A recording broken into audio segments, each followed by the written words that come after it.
How to search username on Discord. Hey there, welcome to the channel and let's get right into this tutorial.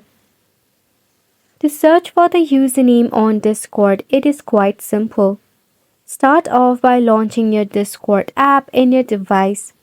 Make sure that you are logged in into your Discord account. Now, once you are in here, in your left hand side, you will see the home icon. You need to click on it.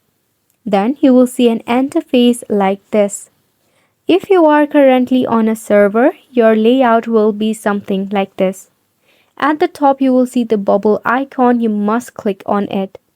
Then you will see the option of Add Friends. Click on this option. Here you will find another option of Add by Username. Click on it. So right over here, you can just enter your username of your friend that you wish to add in your Discord. After that, you can tap on Send Friend Request.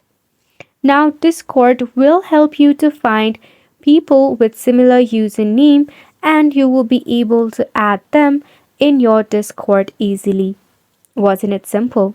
So make sure to go ahead and give this a try and thank you so much for tuning in. We will see you very soon.